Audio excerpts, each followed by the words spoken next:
What? Say what again?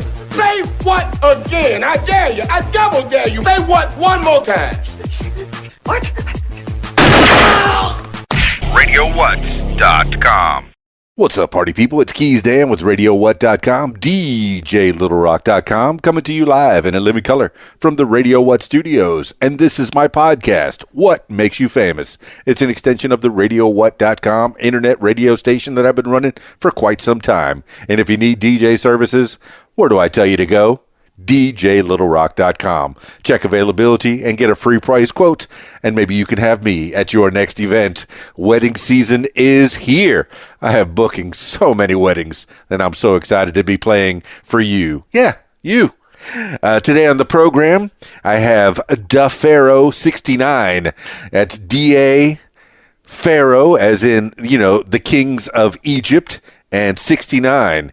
He is the king of erotica. You get to hear a little bit about him in your ears in the next few minutes. Kind of excited to talk to him. This week's shows, let's see. On Thursday, I'll be at the Old Post Barbecue in Russellville, Arkansas. That's the family-friendly show from 6 until 9. Video dance party, karaoke jam. They got great barbecue and frosty beverages for the adults, but I keep the music family-friendly, so it's a great after-school treat, a great after-work treat. Start the weekend early, Thursday night at the Old Post Barbecue in Russellville, Arkansas, from 6 to 9. And then on Friday nights, my usual Friday night gig, I'll be hanging out at the Rab in Conway, Arkansas. This time, it is an over 21 show. It's the adults only, so leave the kids at home. They got the full bar. Kitchen is open. Pool tables. They got a pool tournament on Friday nights. So if you want to make some money, I encourage you to check out that pool tournament. And then they have shuffleboard, foosball, darts, Jenga, checkers. There's always something to do while you're hanging out and waiting to sing on stage. The video dance party, karaoke jam with yours truly at the Rab, Conway, Arkansas. We go from 8 p.m. until almost 2 in the a.m. So be there. It's always a good time at the Rab. And then on Saturday night, it is leap year, February 29th. Kind of excited. I'm going to head down to Hot Springs, Arkansas, a brand new place. I've never been there before. It's called Trejo's on the Lake. It's a Mexican restaurant right on the lake in Hot Springs, Arkansas. Historic Hot Springs, Arkansas. That town is pumping now. They got the horse races going on, so there's lots and lots of people in that town, and a lot of them are going to be hanging out with us over at Trejo's on the Lake. So that's going to be from 7 until 11 in the p.m. Video dance party, karaoke jam. I'll keep it family friendly until the kids leave. I think at some point they kick the kids out, and maybe we'll spice it up a little bit afterwards. But until then, I'll keep the show family friendly. They got some good Mexican food as far as I understand. They got the full bar over there. So let's have a good time at Trejo's on the Lake Saturday night. Speaking of good time, it's time to give a talk to Dapharoah69. Let's go ahead and give a call to Dapharoah69 now.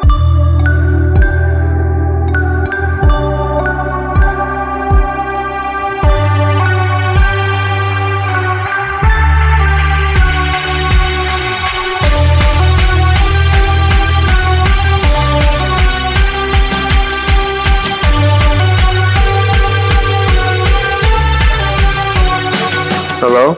Hi, Larry Wilson Jr., please. This is Wilson Jr. Also known as Dapharoah69. Hey, yes, that's me. Hey, this is Keys Dan with the What Makes You Famous podcast. How you holding up? How you doing? Thanks for asking. I'm holding up great. How about yourself? Well, I've been looking forward to this conversation for quite some time. I figure you're going to be a very interesting person, just judging by your biography and all the things that I've looked up online about you. Are you the king of erotica? Yes, I am, unfortunately. Not unfortunately. That is a great I say title. Unfortunately because that's not all that I am. It's just one part of me. Because as an author, when I write as three people. I write as Larry Wilson, the guy you're speaking to right now. Mm-hmm. I write as Dapharoah69, The slang for the Pharaoh is king of Egypt. 69 is my zodiac sign, Cancer. Yin Yang, 6 9, the Yeah. crab. So together is the Pharaoh 69. That's how I came up with that name. It's symbolic for me. So when I write Larry Wilson, the normal guy that tells the stories, the Pharaoh 69, the author inside the regular guy you're talking to that puts the stories together like a puzzle, and then you have the king of erotica. He just don't give a damn. He's blood raw. He's gonna tell it like it is. He's gonna write blood raw books. It's not commercialized. It's not watered down. If you want Danielle Steele, I am not the one. That's the moral of the story. Well, I know you come from Miami. I'm from Miami as well. Keys Dan comes from the Florida Keys. That's born and raised in Miami, South Florida. The Florida Keys. Let me stop you right. Let me stop you right there. Not to be rude, but I was not born in the county of Dade. I was actually born. My mother was born in St. Paul, Minnesota. Just a little short biography without being bewinded. No, please. We got plenty of time. So my grandma was full-blooded Nassau. My great-grandma full-blooded Nassau, so I'm Bahamian. I just wasn't born there. I was born in the States because they migrated to Miami.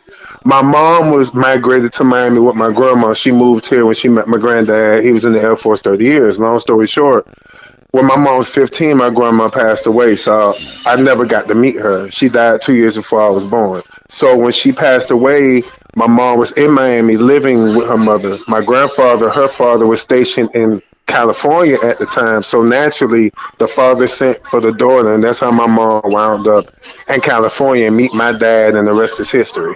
Okay. And then when I turned 14 months old, she left him because it was rumored, he was trying to be in the blood gang life around the time it was originating back in the early 70s and even before that. So she left him, and I never seen him again up until the day he passed away.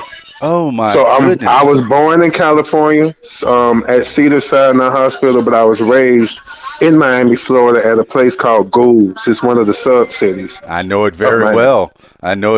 Tough streets, though. I mean that some of it is pretty hard to live in. I mean, so the thing that you know about growing up, did you know any of California? No, I actually had no memories of California. And right as we speak, I'm literally like looking at a picture of my mom holding me in California when she was 19 years old or 18. I think I was 1. And it has California in it, a house in San Bernardino where my dad's family settled because they never been to Miami. Right. And I'm looking at a picture, and it's like a full circle moment because I see her holding me, but I have no memory of that day. 'Cause I guess I was too young. Oh, if that makes sense. Oh, for sure. I mean, so I have memories of California around me in photograph form, but I have like no memory of it. Okay. But my mother was over here the other day, and she looked at it. She took the picture. It's on top of my wedding picture, and she took the picture and put it on the table. And she pulled out her phone and took a picture of it. And she didn't even know it was me. She was like, "Baby, who am I holding in this picture?" I'm like, "Mom, duh, me." Okay. Like, really? And she took a picture of it, and it's a great feeling. So California is in me, but I don't have no memory of it. Okay. Well, what is the first memory that you have, Larry? The first memory I have of myself is coloring on some paper. And my mom had just bought me a speaking spell. I think I was 4 going on 5. In Goulds, back pre-internet, pre-PlayStation, pre-cell phone, when we just had the Atari with Pac-Man, Space Invaders, Cubert, Donkey Kong. It wasn't no Super Mario Brothers yet. It wasn't even no Nintendo yet. This was like 1983 when Michael Jackson's Thriller was the biggest album in the world. And I fell in love with his sister, Janet Jackson, when Control dropped after the first 2 albums didn't do good. So I come from that era of music, of entertainment, but back in the day we didn't have no social media, so we wasn't connected worldwide like that. Oh, you are playing my song, man. We have chewed some of the same dirt. So my memory is of a speaking spell that it's a little digital thing that teaches you how to spell certain words. Like it'll say spell conceited, and it'll show you how it spells conceited, and then it's like it'll disappear, and you got to remember how to spell the word. And I mastered it. I mastered it by the age of 6, and I won my first poetry competition. That was my second memory. I think I was in the first grade, kindergarten going to the first grade, and I beat out everybody in the school doing a Robert Frost poem called The Road Less Taken. Two roads diverged in the yellow wood, and sorry I could not travel both, and beat alone, travel alone. I stood and stand as far as I could to see the bend in the undergrowth, and I still remember it 30 something years later. I still remember it, and I won first place. And I remember they put me on the high school level at the high school I would graduate from in the future, where my mom would graduate from, Miami Southridge Senior High Class of '95, Miami Spartans. I just got to throw that out there. Yeah, But, you do. but I had made it to the high school level, and I came in first place.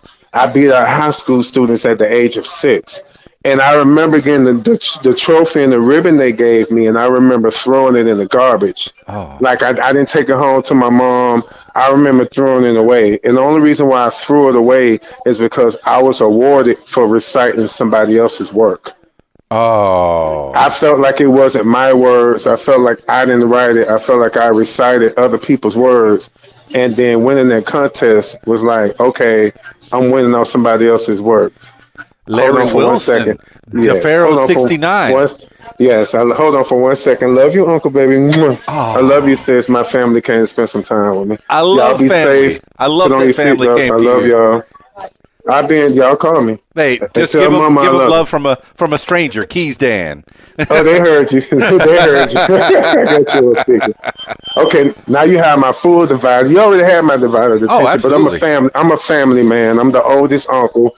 I have about 14 nieces and nephews all together between my in-laws and my real siblings. I don't have kids of my own. I have godchildren. So I'm a very family-oriented kind of guy. That's Larry. But when I'm author, the Dapharoah69, the King of Erotica, family kind of get brushed to the side. It's business. You got to know how to separate business from personal, and this is who I am and who I've always been since I was a kid. Oh, I've yeah. been writing. Yeah, I've been writing over 34 years now. that's a dichotomy right there. And just reading that Robert Frost, that shaped you a little bit. And Yeah, it shaped me a lot. But because it it held taught me you the to power of words. Yeah, but you held yourself to a higher standard. You already recognized that it was somebody else's words. You needed to come up with your own words, Larry. Exactly. Now you understand. Now, if I would have won the award reciting my own poetry, that's one thing. Right. The only reason why I recited the poem, I didn't pick the poem. The poem chose me. Right. And I say that because I remember being given the Dr. Seuss book, The Cat in the Hat, and green eggs and ham and all that kind of stuff. And I remember my teacher told me I had to read that book. And I was going to read it. You're a kid, it's children's book. You see the characters, the big red dog and Curious George and stuff like that was in my era of schooling. Sure. Well, I should say institutionalized program. And I always been woke since I was a kid, and that always scared me. And I'm gonna tell you how I got to that. Please. This is what we get into the root of why I write and the root of how I knew this was my purpose before I knew it was my purpose. I was given that book to read. Now I remember my grandfather, Luke, the one that did the 30 years in the Air Force, retired Master Sergeant Luke DeLima. Okay. And he was going to take me fishing. And I had my little fishing hat, my little fishing pole, my little fishing shorts. I'm like 6, I'm all ready. And my granddad sitting in the living room of the Princeton trailer park. He lived in a nice trailer at the time. Mm-hmm. And he had his legs crossed like so, had his little old school pipe, which you stuff the tobacco in like a Native American, and you turn the lighter upside down, and you light the tobacco. And he was reading the book. He loved Tom Clancy and all those Rainbow Six war books. And he had bookshelves all over his house, just full of books. And I always loved books because every time I see my grandfather, he's reading something. He's reading a newspaper from front to back, the whole newspaper, not part of it. He even read the comics. And when they had the funny comics, and he read the ads, he read everything. So I'm jealous. I was like, Pop, when we going fishing? Mm-hmm. And he kind of looked up at me, and I got the Cat in the Hat book in my hand, because I was going to read it when we got to the fishing spot. And he didn't say anything. And I got kind of in my feelings. And I stumped my little foot, my little fishing head, and I dropped my little fishing pole. I said, Pop, when are we going fishing? And mind you, I'm getting more jealous because he's getting more attention to the book he's reading. And I felt like he wasn't paying attention to me. Right. And this is the door opening to my destiny before I even realized what was happening. I kept staring at that book, and I remember saying, and I kind of hid the Cat in the Hat book behind my back, and I looked at him, and I said, Pop, if I write a book, would you read it? And only then my eyes is tearing up, because you don't really think about it when you're going through it, but it's like thinking about it now, everything I've been through on my journey, from the homelessness to living with HIV to surviving abuse as a kid, all these things that was trying to stop me from reaching that destiny when that door opened.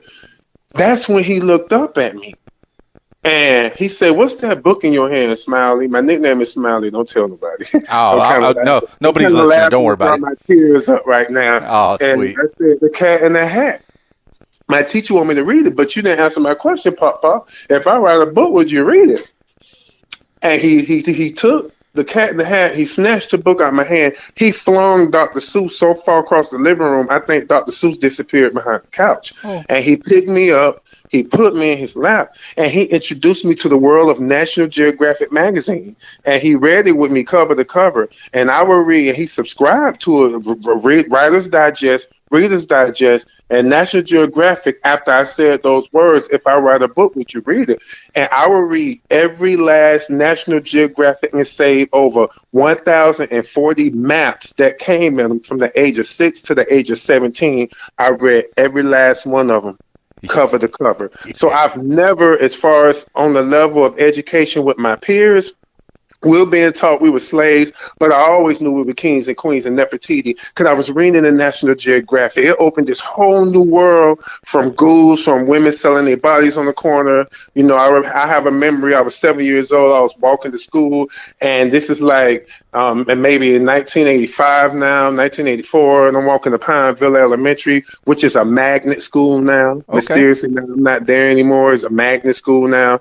And this lady came up to me with her little fishnet leggings and her little leather skirt, you know, the breast propped up like Janet Jackson in the, you know, in the All For You era when she was strapping the dudes to the stage. And she was like, how much you want to buy this coochie for, boy? How old were you? You were a little boy.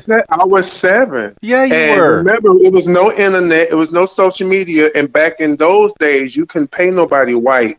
And Cubans weren't really over here like that. Mm-hmm. But you couldn't pay nobody white in Cuba to walk through ghouls at that particular point in time back then, unless you want to get killed or shot. It was strictly black, and we was destroying ourselves. But as a kid, I'm not only reading National Geographic, but I'm seeing the horrors of ghouls. I'm going through abuse myself and hiding it, because some people in my family didn't believe it. This woman's telling me, "Hey, boy, you want to buy some coochie?" And I looked at her and I said, "What's coochie?" And she had she said, "This right here with the panties covering, boy. It's only $7. You ain't got $7." And I had a $10 bill. And I pulled my $10 bill out. I said, "Well, if $7 go get me some coochie, lady, what $10 go get me?" And I remember she just looked at me.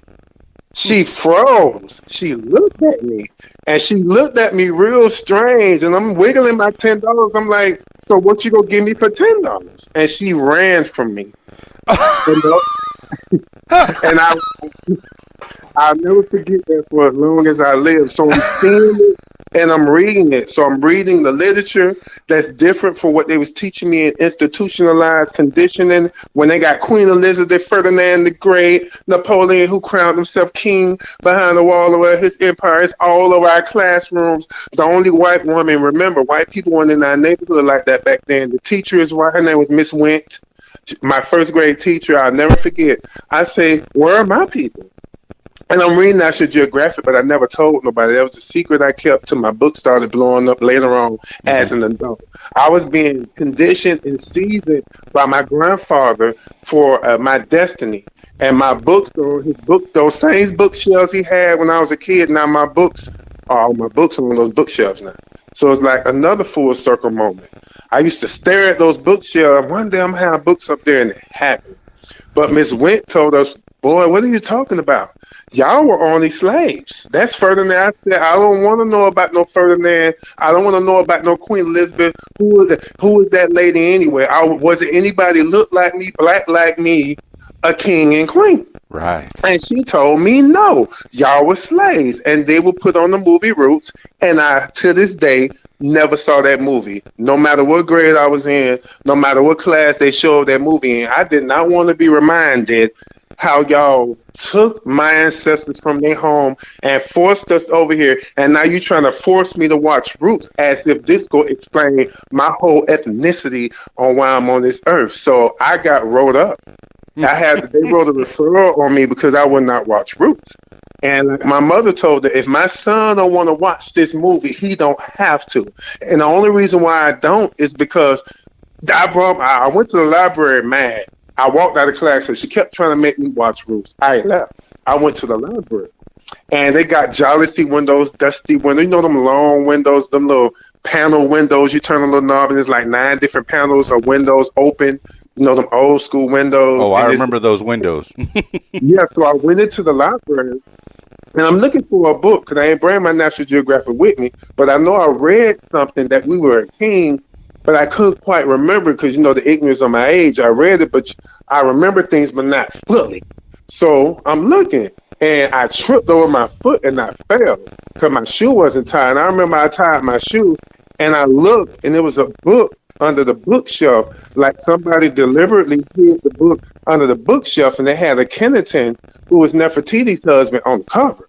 And I remember pulling the book out and opening it, and they got black faces like me. They got features like me. They, you know, things like that. The pyramids, the Sphinx, the step pyramid, the Temple of Cologne, things like that. I'm reading about the step pyramid. At that age, it reinforced what I read in National Geographic. So I took the book to class, and I said, "Excuse me, Miss Wynn," and I said, "But did you say we were just slaves?" And my friends, I'm first grade now. First grade, 'cause I was a little feisty thing. Until I started getting abused, and that light kind of dimmed in me for the next 15, 20 years, which would be another topic. But she was like, "Yes, I'm not going to keep telling you that's what you are." I said, "Well, according to this book in my hand, in the cover," and not all my friends that were saying I was crazy, now they paying attention because they see a visual of black faces with gold crowns and staffs and gold goblets and gold slippers and the Osiris, the different things in Egyptian history. I'm flipping through the book. I say, so these people white, huh? These people look like Ferdinand the Great, Queen Elizabeth. And she took the book and threw the book in the trash and said, "Oh, this is just a fiction book. It's made up." Yes. No, that is history. And this is in my autobiography as well, called The Kingdom, which I had got nominated for 170 awards for when I put it out back in 2014. My whole journey from childhood, the rapes, the abuse I went through, living with HIV, being a stripper, being in the United States Army, being raped in there, doing 4 years in prison, almost getting raped in there. I documented my whole life that led me to this point. I met Bruce Willis and Billy Bob Thornton when I was in prison. They shot a movie called Bandits, and I was one of the first people they picked to be in the movie. As soon as the movie started, when Bruce Willis is in the boxing ring, and Billy Bob Thornton is telling him they took garlic off the commissary, and Bruce Willis got upset, and he started punching you in the ring. I was there for that for 14 hours on set, in prison. This was God showing me my light. Then that prison was necessary to share who I was, to become the man I was destined to be. So I had to be falsely in prison.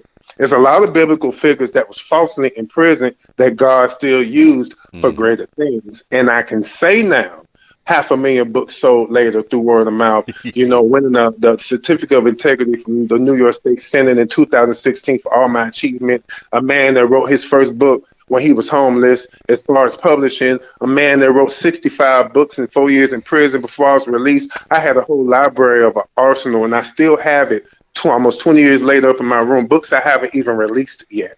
Everything I put out is stuff off my dome. I haven't even pulled out my arsenals yet. What I wrote to show people what I did with 4 years, 9 months in prison. My mind was never in there. My mind was outside of it, in the library, writing books. I sat at that table in the dorm from 6 in the morning when lights came on to 10:30 at night when lights went off. I didn't go eat breakfast. I didn't go eat lunch. I ordered my commissary. I brought it to that table. And every day for 3 years, every single freaking day, weekend, rain, snow, sleet, I was at that table in the middle of the dorm writing my books in huge folders. I'm going to take a picture of it and send it to you after this to show you the scope of my rise as Dapharoah69. And before I was so this is not something, hey, I want to write a book. I want to put a book. No, I went through the whole journey, the blood, the sweat, the tears, the people that know your potential. I should say the devil knew what I was to become as a child. Well, the devil knew what I was to become as an adult, as a best-selling author, winning all these awards. So he tried to destroy that early when I was a child, and he didn't succeed. Larry Wilson, at an early age, you knew that black people, African Americans, were not just slaves. You have a rich history, man. From first grade, you wanted to know more than roots. Okay, what the American people think of as black history. No, there's more to that. More to that than sensationalism, because you got to remember, anything with a script has been manipulated and edited. For clarity, AKA it's a lie, AKA you can't take the truth and take away 20% of it, throw a white face on it, and try to say white people are Africans. Okay, for one, they're not. They may have raided Africa and used us to sell ourselves into slavery, get us to do their dirty work. But you're not black. But it's like the cultural appropriation that's going on right now. It was a gradual process from even the 80s. It didn't just happen. They had a movie called Exodus where Moses was played by a white man with a Marines crew cut. I didn't dare watch that movie. I believe that. Watch that movie. You know what you kind of brought up? You kind of brought up in my head all these movies where the white teacher will go to the inner city and save the children. Michelle Pfeiffer. Edward James I love Olmos. Michelle Pfeiffer now. What is it? I love the Catwoman now. I love the Catwoman. But let's be real. You can't get a white woman I like as an actress and think that's going to change my damn mind about my people. And this bitch ain't never seen her in the city a day of her life. So I love Michelle Pfeiffer. I watched the movie because of Michelle Pfeiffer. Oh, yeah. But I just feel like it was culture appropriate with Coolio, with the theme song, with the Dangerous Mind theme. So remember the Gangsta's Paradise? Oh, for sure. Back in the day when they was making real music. I don't know what this hip-hop trap slop they making now. Well, I'm a child of the 80s. You're a child of the 90s primarily. I graduated 86, Western High School, Fort Lauderdale. Woo, 86. Yeah. Dang, I think I was in the 5th grade in 86. Yeah, and you're 95, you say. 1995. Yeah, so we're about 10 years apart music-wise.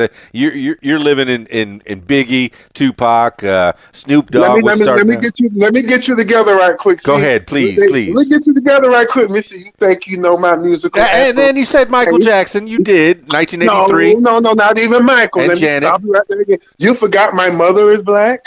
My grandmother is black. My grandaunt, Sam Cooke, Tyrone Davis, Otis Redding.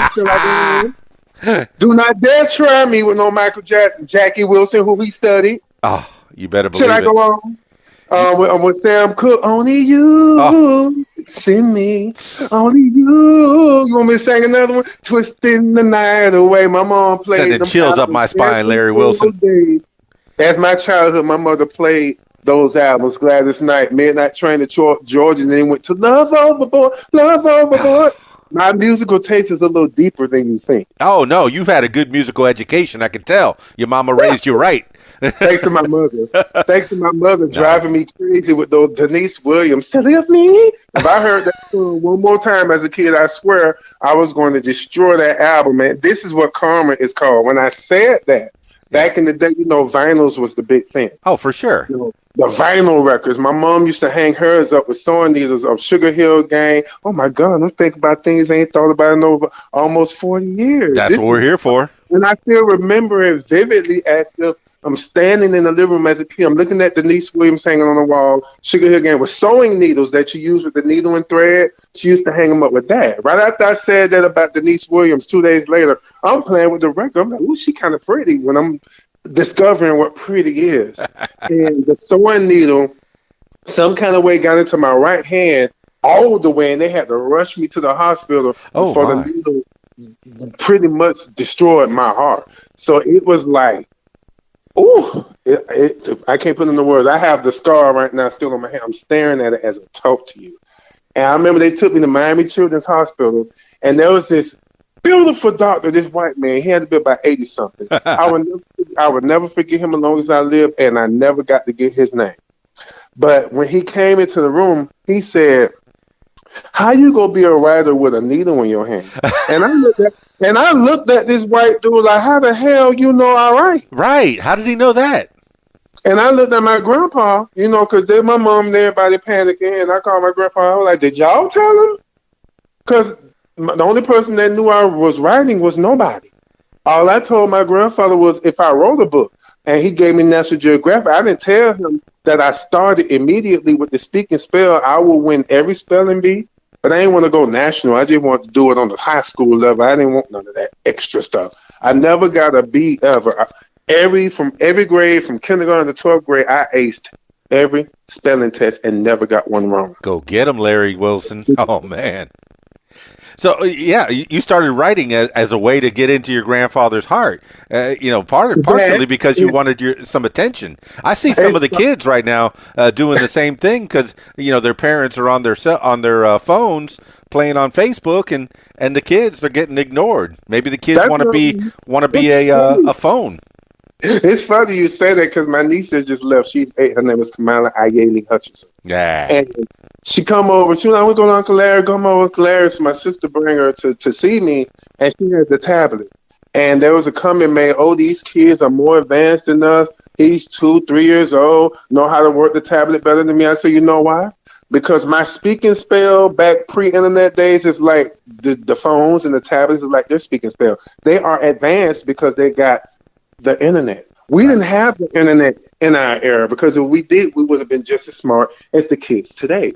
Different time, different place. Y2K was the end of the world as far as we knew it. People thought a bomb was going to blow off. People thought, I love Jesus. I never mock him, but people thought Jesus was going to come out and he was going to pick souls. And what people didn't understand was Y2K was the death of society as we know it. It was the introduction of computers into your home. Oh, yeah. Oh, yeah. And a lot of people don't realize that. Some people probably do, but it's not talked about. But I've always been woke, thanks to my grandfather, God, my own praying for understanding and reading those National Geographics. I had college prep English since the 8th grade, just to give you an idea of what those magazines opened up in my mind. I was the only black kid. It was 7 people in that class. College prep English, 8th grade, Southwood Middle School in Paran, home of the stars. I'm the only black kid in the class with 6 other white kids. I'm the only black kid, and I had the highest GPA in that class because of those National Geographics opening my mind. And I believe that to be true. I know that I had a scattering of National Geographics and Reader's Digest and even Highlight magazines when I was even younger. But I remember reading, and that is a very important thing to teach young people, is to make sure that you put a book in their hands. Any book that they're interested in. Yes. I don't watch TV. I think when I was 15, I took the TV out of my room when I was reading about subliminal messaging when I was 15 and National Geographic. I took my TV out my room. My mother, if you ever meet my mother, she would tell you. She bought me a TV for Christmas. After the New Year, I took it out my room and never put a TV in my room again. Okay. That's what I figured out what regularly scheduled programming mean. Keyword on programming. What is programming? Who is being programmed from watching these shows? And I put 2 and 2 together, and from my reading and my understanding, I'm saying, okay, these images flashing in my face, it's making me mad. If it's about racism, it's making me mad, making me want to beat up white people. If it's making me watch about the NAACP and white people started, now I'm loving white people again. Why am I going through all these emotions watching these shows? And I'm not realizing. What made me realize it was watching my mother watch The Young and the Restless one day. I'm a big Young and the Restless fan. I used to hate soaps. I'm like, why are these white people screwing each other? Mama, their own brothers, and Dr. Norman and locking people in dungeons, and Nikki was a stripper, and G. Stiller was a pickpocket. That's how she met Neil Winters, rest in peace. I forgot his name. Chris St. Joss. I forgot his name. But long story short, I was talking to my mom when she was watching The Young and the Restless. And I was like, Mom, could I go outside and play? My mom was sitting on a chair in a trance watching The Young and the Restless. My mother was in a trance, if that makes sense. And I'm not just saying that because it sounds nice. I'm looking at my mother not blinking. I'm looking at my mother hands flat on her lap. I'm looking at my mother so into this program that she did not hear me talking to her. And I'm directly in her ear standing by her side.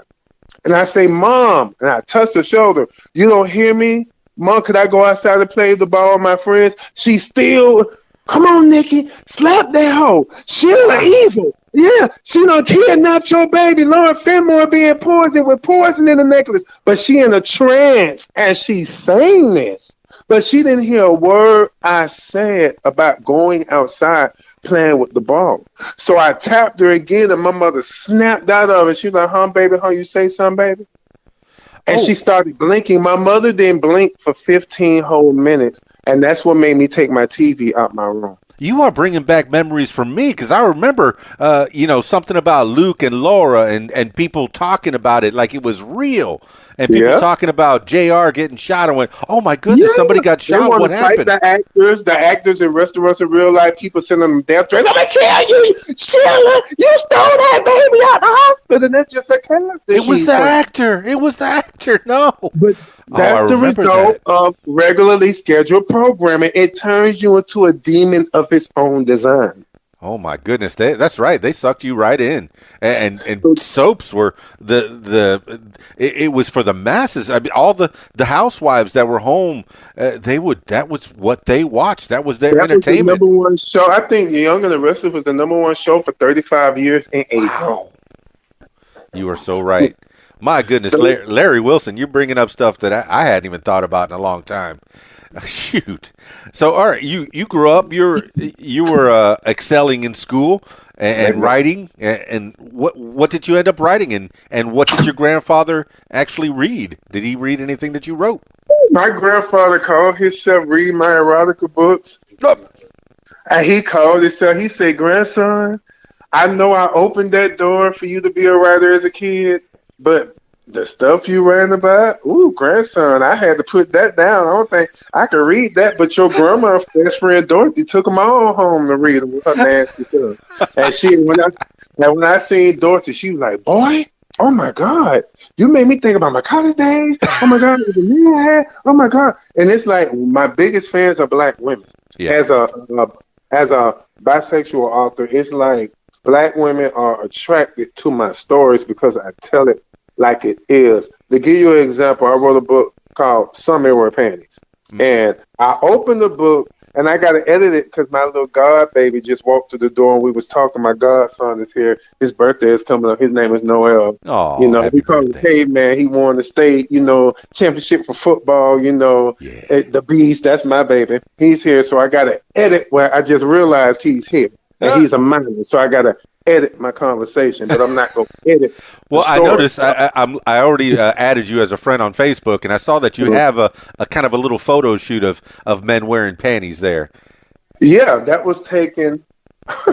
I went to the Goodwill and bought the outfit. I took it to the cleaners and got it starched and pressed where it looked like it from JCPenney because it was told to me if I wore a garbage bag, I'd still make it look nice, but I've never been stuck on myself because of the abuse I went through as a kid, because of the things I've seen in this life. And remember, I told you when I was 7 years old, the lady with the fishnet stockings that walked up to me and was like, "Hey, boy, how much want to give me a shot of, coochie for my $7?" And the story I told y'all, it's like, it came full circle in this life I'm living, that life is blunt. Life is blood raw. When your mother gives birth to you, you come out bloody and battered, screaming, butt naked in front of a bunch of strangers you don't know. And this is the metaphor I use for my writing. It's blood raw. It's as if you just pushed out a baby and your mind is blank, that child mind is blank, and the only thing that child learned that fills up the blank pages is the things of the environment and the way the environment shaped you. So instead of the environment shaping me, and when I told you I took my TV out my room, when I saw my mother in a trance watching Young and the Restless for 15 minutes, my mother did not blink. Yeah. And that scared me to see that she was so into this show, and I'm reading National Geographic at the time about subliminal messaging, and I'm seeing a real life version Mom, can I go outside and play ball with my friends? I asked her twice, and her hands is flat on her lap, and she looking like Janet Jackson in The Knowledge in the mini film she did. Was she staring at all the screens before time returned? Janet Jackson did a Rhythm Nation film short. Oh, I know. Back in 1988. I think I remember what you're talking about, man. And I like me some Janet. Right after she did Miss You Much, that's my favorite entertainer in the world. I'm going to see her Black Diamond tour 2 days for my birthday this year, but that's another story. Anyway, oh, that's excellent. It's like a short film, Rhythm Nation. Like it opened with Black Cat with her in the club. Then she went up the escalator to Miss You Much. Then when she did the chair routine, they walked to the couch area, and there was a bunch of cartoons on the screen with a shoe. And Tyron Turner and his friend were polishing shoes. And Janet wanted them to come to the clubhouse, but Tyron was selling drugs. He wanted this money the fast way because he said he didn't want to get in the record industry. Kind of explaining what Rhythm Nation meant, but it was a movie. And they showed a car coming while he shined the shoe with the white boy. He wanted to go with Janet and talk about his career because Tyron was selling drugs, and Janet was seeing it through the screen. She was seeing what's happening through the screen. So Tina Landon, all the dancers and Miss You Much, they laughing, sitting in the living room area, Janet staring at the screen in the trance. And that's how my mother was looking, watching The Young and the Restless. Okay. So when I seen that, I took my TV out my room. The only reason why I got a TV in my room now because I'm married. But I started with my spouse. I'd be like, I don't want to watch that, babe. I want to write my books. I've always been a library person. My best friend was a library. Like, if you want to find me in school, they're going to say, Larry in the library. Because they said you want to hide something from a nigga, hide it in the book. But they didn't anticipate that this nigga was going to start writing books when I started reading. Oh, they just didn't know, Larry Wilson. All right, so growing up, man, you're a storyteller. I can see that. I knew this was going to be good. I'm on a ride, man, and my listeners are on a ride with Larry Wilson Jr., Dapharoah69. So, all right, so when does it start to turn to Dapharoah? Because all right, normal childhood. Kind of. When does the sexuality start to blossom? Did you know in school, in high school, in middle school, or did you know at 7 years old when that lady offered you some for $7? It's crazy. It's one thing about when you are born to do something. Mm-hmm. A lot of people live their life. They do one or two things. They're living or they're existing. And I was merely existing until I told my grandfather at 6 years old when I was jealous, he wouldn't take us on this fishing trip. He wouldn't put that book down he was reading. And I said, Pop, if I write a book, would you read it? I didn't realize at that moment in my life, I actually came into my purpose before I knew what a purpose was. And everything I went through, from the abuse to jail to suicide attempts to adolescence, growing up, acne on your face, I'm not understanding. All of that was infused into my writing. So instead of going to a therapist, my writing was therapeutic for me. Right. Actually writing about what I seen in the form of characters, and then sitting back and reading your material and getting so lost in your material because it's so good, you forget you wrote it. You actually think somebody else wrote it, and it's like, damn, this came from my brain? Like, has this always been in my head? And it causes you to analyze yourself a little deeper. Like, Lord, it's a dyslexic man that can't talk right now. It's a woman that can't read right now. It's somebody in a wheelchair that can't hear or speak. But you blessed me with this gift I never asked for. That's why I told you writing found me through my grandfather. Through one sentence, Pop, if I wrote a book, would you read it? Because I was jealous he was reading that book and not taking me fishing. And I didn't know it was going to open the door for what you see almost 35 years later. Right. And I'm going to go ahead and let people know you're an award-winning author, but previous to that, you started writing at 6 years old, 7 years old, to get the attention of your grandfather. What did you start writing, and what inspired you back then?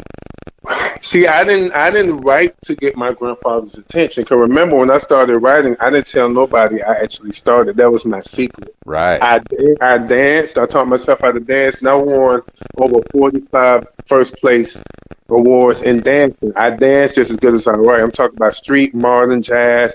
I taught myself that too. Wow. And TV or reading books, or how did you teach yourself? How I taught myself is by reading other people's work, because you have to read to stay abreast what's going on. And it's like Michael Jackson studying Jackie Wilson, studying James Brown. I did that. I read every Stephen King book he ever wrote. I read over 46,000 books since the age of 6. At one point in my life, I was reading 8 books a week. When I was doing time, I read 12 books a week. All I did was read and write my own stories. So before I wrote my first book, I literally told myself, okay, I went to the library, I started reading books. Okay, they say so much here. Okay, they tie the subplot. Okay, they mention something in chapter 1 and they don't bring it up again to chapter 10. You know, I was teaching myself through other people. Sidney Sheldon, The Master of the Game is one of my favorite books. Sister Soldier, the coldest one that ever changed my life forever. Why I Know Why the Cage Bird Sings, Maya Angelou, every James Patterson. I could sit here and name some authors for you. Jackie Collins wrote the Hollywood fiction. She talked about the sex, and I'm like, oh my God, you go back this kind of stuff in books? It's like reading their books opened my mind even more and more and more to the possibilities. So when I started writing my own stuff, the first thing I told myself was, since my mouth is already no filter, I want my writing to reflect my experience, how the environment shaped me, how the village that was supposed to raise me failed, how writing wasn't to get my grandfather's attention, because I did it in secret, but it turned out to be my saving grace when I started being abused on the level I was, and it was therapeutic, and it helped me deal with it. And this was the things I was writing about, what this man was doing to me, what I was going through, going to bed to the smell of my blood every night, taking a bath with my rump hurting. I went through so much pain.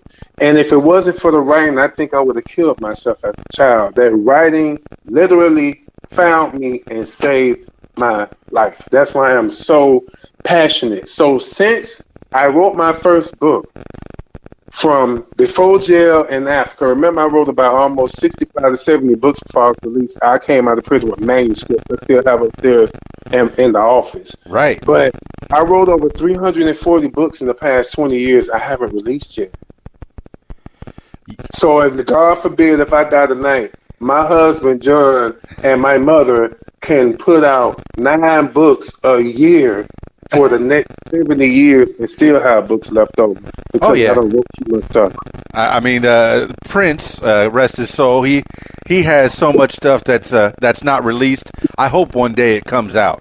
It will, because they killed him to get it anyway. Let's just call a spade a spade. You know, there is the conspiracy theories. Yeah, Prince don't do no drugs. His doctor confirmed. I'm very blunt. I can't help it. Allegedly, let me say that, but I'm not changing my damn mind. I studies this stuff. And remember, I'm in the industry, so to speak, and I understand it. That's why when Prince did an interview, and I love him, Janet Jackson, my number one, but I love Prince. Prince did a interview talk about chemtrails. That opened my mind. I'm like, that's the plane that looked like the smoke is behind the plane. Yeah. Over the poor neighborhoods and stuff, but you never see it in the rich neighborhoods and the elite parts of downtown. It's always over the ghetto. Then people are fighting, killing each other. Men are killing their babies and throwing them in dumpsters. And I got to think about chemtrails. What does this mean? You know, when I hear stuff, I'm going to research it. But Prince says something that really opened my mind. They say, Prince, if you can give advice to the young people coming into the music industry or the industry, what advice would you give them? And Prince looked at the camera and said, I got 2 words. Don't sign. So this is why I remain independent. This is why I'm my own boss. I publish what I want to publish. I can write. I can break all the rules, and I have. I don't follow formulas. If I want to open my book and go child with 40 L's behind it, that's the hell how I'm gonna put in my book, because it's reflecting the mood of the character. And by breaking these moods and these rules, I didn't know it was going to open the door for a whole bunch of LGBT men to follow me. Well, my stories were number 1 on BGC Live, and it's on one of the number 1 sites, you know, for LGBT back in the day. Mm-hmm. A lot of websites, MySpace, 4 million people read my work when I was becoming Dapharoah69 before I wrote the first book when I was homeless. I had 500 plus number 1 blogs and writing and poetry. I beat out Zane blog on the main MySpace blog, and the Suicide Girls and Puff Daddy. I was at number 7, but she was at number 8, and Puff Daddy was at number 11. And back then, that's a big deal for a guy that's from Goose, that's independent, nobody know about, got a blog that got 4 million readers and 9 million comments. And kudos, they want to know, who is this guy? Yeah.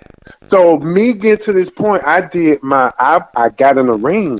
I competed against people, other writers, and I didn't know that was going to open the door for a whole new wave of some of these LGBT shows you see on YouTube. A lot of that stuff have a lot of my work in it. I don't sue them. I'm flattered. I see it because my stories are number 1 online for I think 9 months straight on BGC. That I got some D series I call IGSD, and it's 5 books, and I had to edit it for my godson here. But that was number 1 for 9 months. Over 12 million people read this story on 4 different websites. So I'm seeing pieces of my stories in people's shows now that's blowing up all over YouTube, and I'm flattered. And a few on cite, hey, Dapharoah69 is one of the reasons why I decided to write my first book. I'm the reason for over 80-something books getting written by first-time LGBT authors and straight people, because they were so inspired that I did it all on my own. My goodness, Larry Wilson. Yes, and you've been inspiring other people. And every time you tell a story, you throw away another thing, like the abuse, the going to jail, the HIV positive, the sexuality, all these things. I'd like to go further into them. When did you discover all these facets of you, Larry Wilson? When did you figure out, all right, maybe it wasn't the coochie that you wanted, maybe it was something else, or maybe it's both. And you've been called a sex symbol. Let's face it, you're a very pretty man. Thank you. And, I don't think so. I think I'm okay, but thank you. I appreciate that. But you write about it. You live it. You become it. It's a facet of your person, and people recognize that. When did you discover it, though? It wasn't a matter of discovery for me. Like, the writing found me, the sexual awakening found me, but through a derogatory and forceful way. Uh-huh. And I've dealt with it now to the point where I could talk about it and not cry, because it used to make me literally break out of hives to think about that. There was nobody there to save me but God and myself. It was, at the hands of a trusted family member at the time. And I edited, because remember, my godson is still here. Right. And I'm kind of still iffy talking. I forgot they were coming, but business is business. And he's going to find out one day anyway. So it's a good thing he is here. But long story short, it found me in a negative way through a family member. And it went on for 4 years. And I'm not talking about just a little touching here and a little touching there. I'm talking about the whole act. I'm talking about the pain with it, the blood with it, where I can't sit down straight. Like I sit in my chair in school, I'm sitting sideways, and I'm hiding it. And my teacher, Miss Mike, knew. And this is where the story gets interesting. Miss Mike, my teacher, she had this drippy curly pearl in this tight black dress. Very mean teacher, but she wound up being my guardian angel. And she was the one that forced me to do the Robert Frost poem. And for the poetry competition. That's how it felt me. And I remember when she told me I had to do the poem, she only picked 2 people out of the class, me and the girl named Patricia Lott. And I wound up beating her in the competition. And she was like, "You're going to read this poem." I'm like, "What is a poem? And why I got to read it? What if I don't want to do it?" And she took my hand and spanked it by 8 times with this long-ass wooden ruler. And she said, "You're going to read this poem. You're going to go home. You're going to memorize it. You're going to recite it from memory." And I'm thinking, this bitch is crazy. And I told my mom, because back then you can get powdered in school. My mom was like, "Well, you must have did something to get your ass whooped." So she went out to the school when the teacher told her. My mama politely got together, said, "So you hit my son because he want to read a poem? He didn't act up. He didn't throw a switch at you. He didn't skip. He didn't leave country." She was like, "No, sure. You ever hit my son again, I'm going to break your neck." So long story short, I did the poem anyway and wound up winning. I got put into a competition I didn't know about, winning it. Then I'm whisked off to the high school level. Started reading at the age of 6, and I beat out 9th, 10th, 11th, and 12th graders with ease, but it was somebody else's work. This is why I threw the trophy away. I didn't feel right. I'm not Robert Frost. So why am I accepting this award? Because I recited his words, and only that fueled my writing. But going through the abuse fueled it even more. Because since the couple people I told in my family didn't believe me, oh, your mama got a good man, she's married, da da da da da. Even though this man is not my real father, he's my brother's father. My 3 little brothers, they got the same father. That's their father. But long story short, because I forgave him and forgave myself, and I moved on, and when I forgave myself, it's like this burden just lifted off of me. Larry, instead of acting out, instead of hurting people, put it in your writing and let it help somebody else. So that's what I was writing about, my abuse. And my teacher read my composition notebook one day, because she always saw me writing in on quiet time. When the kids are asleep, when they used to make you take a nap, I was up writing my composition book. I'm not sleeping. This bitch ain't finna make me. I'm whispering this to myself. I'm finna write my composition notebook. I got some stories. I wrote about the prostitute lady with the fishnet stockings. Everything I encountered, I was writing it in my composition notebook. And it's like I had no control over my hands moving. It's as if it had a mind of their own. All from reading National Geographic, all from my mind being expanded, being abused, nobody believed me, so I wrote about it. I said, okay, this going to be between me and God. Every time I go to bed, I got to wonder, is this the night this man can get back in here and continue where he left off? You know, always drunk, always on drugs. I went through it. But at the age of 10, revelation. I remember finding, and I was writing my composition notebook. Then you remember back in the day when they had water beds, you hook your water hose up to the mattress and put the water. It was like the water beds was the big thing. Oh yeah, I had one. And I was sitting on that, and I remember the address. It was 11335 Southwest 190th Lane, HUD houses, right in Hollywood Square, right by South Ridge. And I was 9 years old. I never forget it. Going on 10, I can't believe I remember the address. This should let you know at age 42, my mind is still there. And I found a Pepsi can behind the bed, and it had a bunch of burn holes in the can. I'm like, what the hell is this? So I went to my mom. You remember back in the day, insurance people used to come to your door.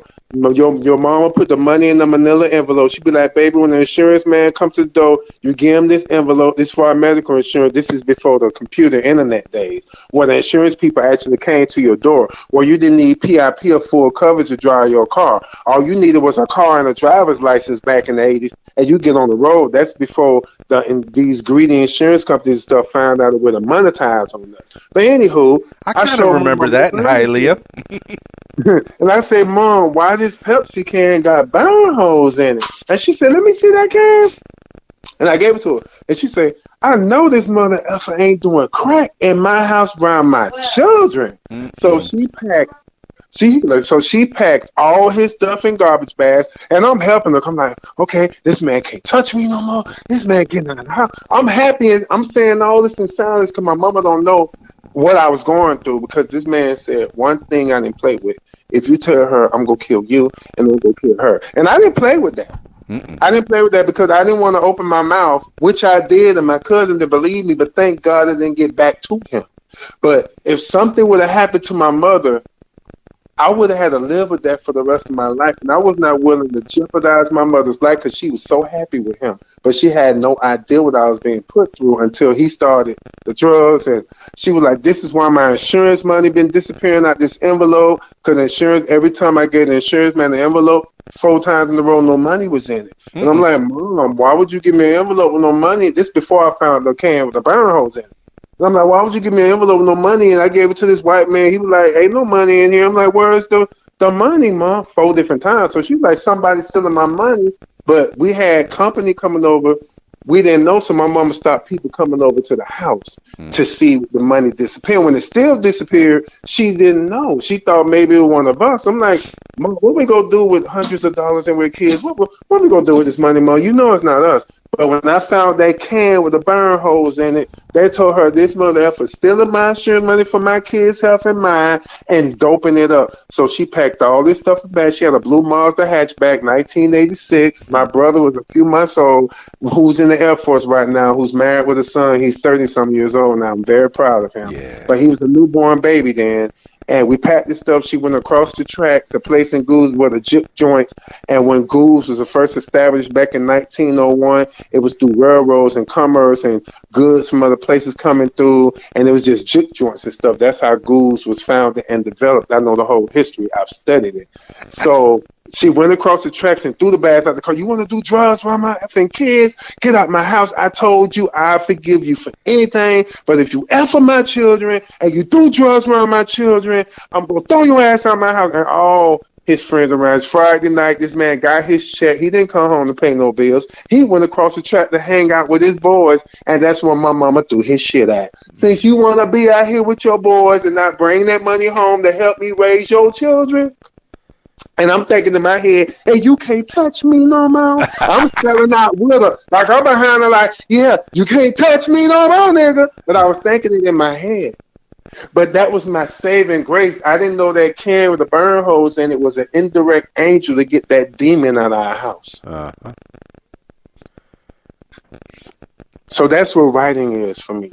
With the same passion I'm telling you, I see it as I'm telling you, I'm reliving it. Like, I see it. I know what it tastes like. I know the temperature it was. I know what I had on. I know what kind of cologne was worn. I know what I ate that day. I know what music was on the radio that day. It's like I remember every single solitary detail, every wrong, bad, filthy, disgusting, despicable, turbulent thing people has done to me. I've never forgotten it, and I put it in my right. And that's what helped keep me sane, keep me humble. I can still smile. I can still be there for others. And it keeps my sanity. You've kept a record of it, Larry Wilson. I did. You put it all down. And yes, I think it will help other people. It has helped other people. You know, you have it's helped thousands of people around the world. It has. And when I came out that I had HIV on Facebook back in 2009, I wasn't going to tell anybody. Right. And I was writing about this stuff in my books about this kind of stuff. So I'm like, how could what I write about happen to me? And I'm in a committed relationship with somebody I thought I was going to spend the rest of my life with. And we got tested together. Waited 4 months. You know, the window period is 3 months for antibodies that have been in your blood. So we waited 4 months and we went and got tested again. No sex, no nothing. Mm-hmm. We went together, got our results together. We were both still negative. So I gave myself to this person wholeheartedly. And as my book was blowing up, he was another author. And because his book wasn't really doing what mine was doing, mainly because he was lazy and laying on his book. You can't write a book and it sell itself. Selling a book, writing a book is tough. This is not no walk in the park. You're not going to write no book and boom, Stephen King wasn't even rich with his first book. You know, it took years. It was a process. It took a minute. You got to put in the time. You know, you got to put in the effort. If you're writing for monetary value, you already failed. Because this is not why God gave you that gift. Like I said, he can give it to the man that's in a wheelchair that can't read. He could have gave this gift to the woman that's blind that can't talk, but he gave it to you. And the worst thing you can do is bury your talent in the dirt and hide it from the world. That's like spitting in God's face, and that's written somewhere in the word. He give you those talents to be a blessing to your testimony for others to lead them to him through what you survived. That's what your talent is for. So if you're writing for money, it's not going to work anyway. You know, you got to express yourself to help people. The money and everything comes, it falls into place. I turned down $1 million contract in 2009, and I turned down a $5 million contract in 2010. And I'll never forget, they paid for my plane trip to New York. I won't say the publishing company, but it's very demanding. This was around the time when it was rumored with these secret societies and stuff was starting to come out. That's out today. That's when it was starting to, you know, slowly making it to mainstream. People were saying this are lies, a hoax. We didn't really know what that stuff was. But when they flew me to New York after my books became bestsellers, I think I had 3 books in the top 100 on Barnes & Noble at the same time, and I was sleeping on the park. And I didn't even know my books were in the top 100 when I was sleeping on the park. And I started getting these letters in the mail with the United States of America colors around the border of the envelope. Mysteriously, out of nowhere, started coming to my mom's house, and I'm reading these letters, and it starts off like they're trying to sell you a pendant, like through church. This special prayer pendant, you wear it around your neck, and your days will be bright. But as I'm reading, it turned into a whole another letter, and I still have it to this day. I never got rid of it. And it was like, hello, I'm so-and-so from the desk of so-and-so, Mr. Larry Curtis Wilson Jr., my whole government. You know, you possess special skills, da-da-da, blah, blah, blah. Long story short, I was being introduced into something when they flew me to New York. They flew me to New York maybe less than a week after I got that letter. And I went into the limo, the whole nine. They had my peach Arizona. They knew I liked crab legs. All this stuff was on sterling silver platter.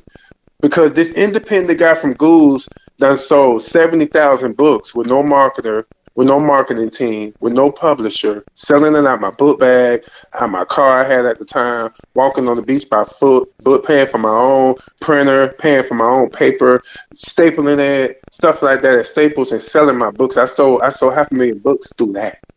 Yeah. That is lofty, almost unheard of, unbelievable. Because publishers wouldn't publish me. They said I'm too black, it's too this, it's too that. You're a brilliant writer, but can you edit? No, because when I edit, it's going to turn into a story I didn't want it to sound like. Right. I'm a raw writer, meaning when I write it, I don't edit shit. The only thing I edit is grammar and spell check. The way it comes out my brain is the way I put it out, and I sold 500,000 books that way because I did not alter, edit, or change my voice. I think you're doing something right. So when you went to New York, did the word say "don't sign"? Did that keep rattling around in your head? I hadn't seen Prince's interview yet with the chemtrails with the "don't sign" yet. I would see that maybe 4 years after that. Yeah. So that wasn't in my mind yet. But what I did take in college before I went to prison, I had went to college for legal assistant, City College, when it first originated. And it was by the South Miami Metro Rail station in this building before they moved to where the hell it is now. And I'll never forget.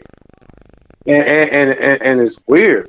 And I say it slow because these people really try to take my hard work and turn me into a ghostwriter of my own work. And what I mean by this, in contract class, they taught me family torts, family law, contracts, how to read contracts. And the first thing in psychology, which I was the only black kid in that college at the time, and I made the dean's list in psychology with a 3.5 straight A. Well, 4.0, 3.54. He said I had an A. He said you're an excellent character study. You can look at somebody and read them and be right. I'm a Cancer. A lot of people don't like my sign. I don't give a damn, but a Cancer is very receptive, and I'm very sensitive, and I'm psycho, and I'm moody for a reason because of what I've been through in this life. I didn't come up this way, but sitting in front of white people, you done wrote all these books. And it's, okay, you're the king of erotica, you're from Ghouls, and we never heard of it, but you got 3 books in the top 100. You're who we're looking for. We love your image, your sex appeal. You know, if you sign this contract, we could put your books in 40 different languages, audio books, possible series. That's how they blow your head up. Mm-hmm. What these white people, a.k.a. white people, don't know is that this dumb nigga studied contracts in college. And my teachers say the first thing you do when you get a contract, you turn it to the fine print.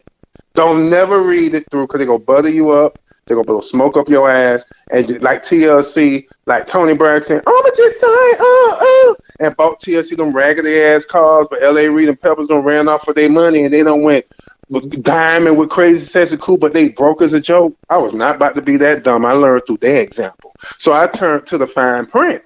And I never seen a group of 8 white people sit up straight. I never forget how they stood up like statues, like Aaliyah and Queen of the Damned when she was that marble statues. They sat up straight. And hanging above the table was all kind of skull and bones and demon metal, like intertwined, hanging, hoovering over the polished conference room table where they tried to get me to sell my soul. And I read, we could put a gag on it, or the order on your mouth at will. We can edit your stories at will translation. They're going to whitewash my stuff. We can change. We're going to own your name. We can change the cover translation. You can put a white person on my book and say he the king of erotica, and then to my fans, they're going to say he's a plagiarist. You know how they go below. They go, I'm signing away my rights. And then any rights or future rights of future books are right automatically becomes their property. And you dummies think I'm finna sell y'all 90-some books for $1 million, and after taxes, I'm not bringing that much effing money home. They really thought I was stupid. My goodness, that They you really thought did I it was all dumb. yourself already. And here, they're going to put your book out probably with Fabio sitting on the front on a horse. Yeah, and I can't say anything because I got a gag order. Meaning, if I get on social media or I get on Ellen and I go, that book Brad Pitt on the cover, I really wrote that. They can sue me for the money they paid me. So they go take that advantage. They go take that money back because of one-time payment. They got my rights to my book. They own my name. And they can call me 21. Hey, nigga, get off here. We want you to write a book about microchip in the public, and we want it written in a week. They own me. And they thought I was stupid. So I signed the contract, and I got up and I was walking out the door. They were like, okay, you're going to blow up. It's the best decision you made for you. But I'm steady walking to the door quiet. And they were like, but why are you walking away? Because we got your $1 million check right here. And I said, y'all must then read the contract. And when they read the contract, I had wrote fuck off on the signature line and got back on my plane, and I cried all the way back home. My soul was destroyed. I say the devil almost had me. Because, you know, most brothers would be turned on by that money. And I was on 14 blog talk radio programs for an hour when I turned that money down. I was the most sought after independent author on Facebook. Even radio shows were calling me, why did you walk away from $1 million? I wouldn't have walked away from that money. I say, see, that's what they was depending on with me. I was going to be dumb like you. You go give these white people 90-some books you wrote for $1 million after taxes. You're not bringing it home. That's what you and that $1 million gonna go like that. If you want 70-some of my books, mother effer, y'all better be writing me $240 million like them contracts y'all get Jay-Z, them 360 deals. When you write that much money, then I sell you my name outright. Y'all can have this shit. $1 million a piece. $250 million. But the $1 million, y'all really tried it. Yeah. And that's Obviously, they thought it was going to be worth a whole lot more. So you know that your writing is worth millions. So millions my ass. I'm sitting on a $1 billion enterprise. I'm also sitting on a 7-book vampire series, the Law B series, getting ready to drop this year too. In addition to the erotic books, see, the world ain't ready for my talent, and my vampire books don't have no cussing in it at all. I need to see the graphic novels. I need to see the movies. I need to see the audiobook. There is so much out there that you can option your stories into. Can I interrupt you for 1 second? Come on, God, baby, want to say something. I'm sorry. What's up, Godson? Of course, your bathroom right there. You gotta ask me use the bathroom. You sit there, really? It's your house too. Stop playing with me. But I'm back. I had to take care of me. But hey, family's good. Family's important, Larry. Now, it's a lot of history. I'm just not a writer who woke up. I'm a writer book. I put in the time. I went through the pain. I went through the rejection after rejection. Publisher after publisher. No, you to this. Offering me chunk change for my work. No. And I stayed independent. And now I'm at the point where, because I like Janet Jackson so much, she owns all her masters. She owns everything now. She played by her own rules, and she independent. I'm going to keep that same energy. The only deal I want is a distribution deal for my books. That's the only contract I will ever sign. Well, now you can do that. You can do that independently, and you have done that. I'm looking at your Amazon. I do that now. I was on Amazon in 40 countries, and then real life happened. I got married. You know, my sickness with HIV started flaring up. It's like my body was rejecting medicine. I was almost evicted at the time. We got in a car accident where me and my husband were supposed to have been dead. It's like the devil attacked us back to back. We lost everything. 2014, I lost everything I worked for, and I was facing homelessness with a whole spouse out here. Everybody showed their ass. A lot of people turned their back because you ain't got your place no more. You ain't got your car no more. They can't come drink alcohol at your house. They can't go to South Beach with you in your car. When you lost it all, they went with it. And how did you almost lose everything? Was it hospital bills? It was more than that. I lost my job. My husband he's a nurse 18 years. He got a severe back injury that took him out of work instantly. And he had to have surgery on his hand. He was a dish pit after he lost that job. The steel tried to work. The dish machine exploded open and split the tendons in his hand. He had to have hand surgery. They had to put fake ligaments and a couple screws in his left knee. The back to back. It was nothing but a domino effect. We was losing everything because I know why now. Because we got it all back 5 years later, but we went through hell to get it back. I stopped praying. It's like when I got my first place, that Dodge Charger, when I ain't have to walk to work no more and walk down the street from Waterside 2 miles down the road at 4 in the morning just to get do US 1, just to get to the JGT with them some of them stink smelling Haitians. I'm sorry, they had that bus smelling like spoiled fish. Yes, and I got a million people that can back me up. I know that smell, man. I'm half Cuban, and I know the Haitian smell, man.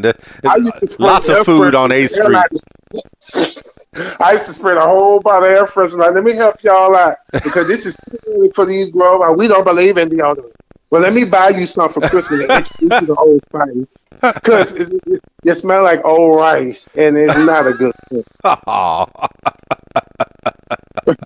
Oh, you're taking me back to Miami, man. I remember those smells. Yeah, so when we got the Dodge Charger, the apartment, we got married. You know, we were blessed with $3,500. We wanted to get married. We didn't have a dime. Right. All we did was pray, and 2 weeks later, my husband got a $3,500 check out of nowhere. We still don't know where the check came from. Okay. But we cashed it. We got married. Everything was good, but we stopped praying. Somewhere along the line, we stopped praying. That's when we lost it all. When we stopped praying and we got too cocky, you know, talking mess. I got my own place. Y'all live with y'all mama. All that stuff blew up in my face. And I needed to go through that to humble me. I needed to go through that to show you don't come up and make somebody else who don't have it, who was in your position before you got this stuff, make them feel beneath you. I let the book sales go to my head. I let all this stuff go to my head. Went on the modeling contract 2015. My God, baby, won the same thing through the same organization I won the contract through before I did. I was in Tyler Perry, If Loving You Was Wrong. 3 weeks later after I won, I beat out 3,600 people, and I was 38 years old. Look at you. I didn't even want to model. My husband entered me in that. We was at the mall. You know them displays in the mall. We're looking for the next model. Fill out a slip of paper, put it in a box, and it may be you. And I had a Dave & Buster's teddy bear in my hand that said Werner on it. And I'm like, I don't want to. I'm like, babe, don't enter me in there. He's like, you got what it takes. I believe in you. He's filling out the paper, and I'm pissed with his big head ass. I'm like, don't put me in there. I'm not all that. And I wound up winning the whole damn shebang because my husband believed in me from day one. And guess where they had the competition at the Winter Expo, where there was an agent that worked with Tyler Perry as one of the judges and all of that. And it was at the Dave & Buster's. They built the sound stage right on the second floor of Dapharoah at Dave & Buster's. And remember, when my husband filled out the slip, I had a Dave & Buster's teddy bear in my hand that said Werner on it when he was filling out the paper. It's as if that was like crazy the way God works. That was God telling me I wanted it before my husband even entered me in it, but it didn't click in my head to when I wanted it and looked up, and a big old Dave & Buster sign was behind me on the stage. And I'm like, I'll be damn. And I thought about that teddy bear less than a year before that competition in my hand when my husband filled out that paper, and I begged him not to put me in that damn competition. And I wound up meeting Tyler Perry 3 weeks later at Tyler Perry Studios in Atlanta. 3 weeks later, then I was picked for Alvin and the Chipmunks road trip as an extra 3 days before the Tyler Perry thing. And it's funny with Tyler Perry. Yeah. And how you know some of your destiny. I found out about the tryouts after Alvin and the Chipmunks wrapped. I did my scene. It took about 8 hours of doing the same thing over and over and over and over and over. You know, I said making movies is fucking boring. I've been told. Yeah. Like I don't like it. Like this is why Will Smith got all that money. This shit boring. It's a breeze. Remember your line? I ain't even have no lines. I just walk through like an alley, hey, and I go sit down done. So I'm going home, and my homeboy hit me up. He said Tyler Perry is casting. But I don't have no car because I was visiting Atlanta. I was there for a week just to do the Alvin and the Chipmunk Come Back Home. Tyler Perry came out of nowhere. So we rushing to get to Tyler Perry because we got to be there by 5 p.m. at this old building, church, some place we had to meet at where they were doing the casting. Uh-huh. When we got there, it's like a good maybe 3,000 people Oh. already. There were like 8 long ass lines. I said, "Oh hell no!" You already know Tyler Perry's in the town. But my homeboy wouldn't let me leave. His name Ron Tate. Shout out to Ron Tate, miss you, boy. He was an extra with me. So he's like, "You ain't going nowhere. We got on our suits. We looking fresh. We finna get it." So we get up in the line, and 5 minutes later, this old ugly looking white lady come up. "Okay, everybody, the casting is over. Thank you for coming." And everybody, it's like 1,000 some people plus, like, "Oh hell no! I've been here since 12 afternoon. Oh hell no! F you, lady." She was But about to get my bum homeboy rushed. took my hand, and we finna leave. But my homeboy took my hand. He said, "Larry, I noticed there's a couple people still standing at the tables, but everybody leaving." He said, "Don't you realize God clearing the lines for? Come on, dog. Fuck that lady. Let's go." We went up to the table anyway. Yeah. And the lady said, "Excuse me, sir. You must have heard the casting lady say, 'Yo, the tall one with the Nike, the suit, the Nike tie, come here.'" I said, "Oh, this lady calling me, so I guess I'm not going outside." And my boy's with me. "Come on, Ron." And he's like, "You gonna get our ass thrown out." So we went to the table. She said, "Give me your casting card." And I had my professional resume stapled on the back, my sexy creamy self on the cover. She said, "How would you like to be a police officer if loving you is wrong?" Just like that. And I said, "But what about my bro?" I lied. I said, "We've been here since 12 noon. We got there at 4:30 and it was closing. She said, "Well, how would you like to be a doctor in a hospital scene on If Loving You Is Wrong?" She picked me and my boy. Yes. Just like that. And the next day, I'm on the set of Tyler Perry Studios, changing into the uniform. I still got the pictures. I'll send them to you later. And when we got on the set, we had to turn over our cell phones. We couldn't have our cell phone. We had to give it to the production manager. Oh, yeah. I'm seeing the lights, and I'm seeing the set of If Loving You Is Wrong. I said, "This it? A cardboard damn box looking like a restaurant?" And I'm walking down this old hallway with wood, and you can see the lights hanging and the boom light people and the sound of wires and the sound people in the background. I'm like, this ain't shit. On TV, it looked like it is. Right. But you got a corner, then you walk in the front of the lot, it looked like some fake houses and fake town centers. I'm like, it was so nice to see. And then Tyler Perry pops up. Nope.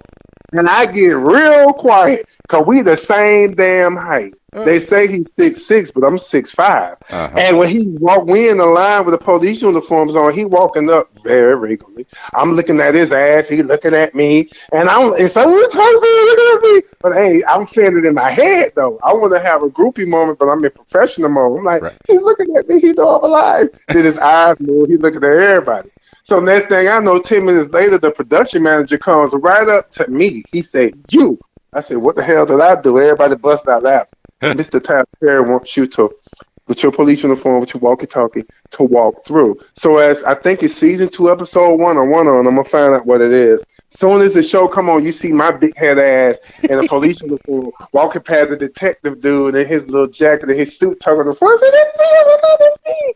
And then when the other cop is in the office stealing the information on Eddie, that evil cop, trying to frame the one who Eddie cut his hand off. He was in the police office trying to steal information out the computer.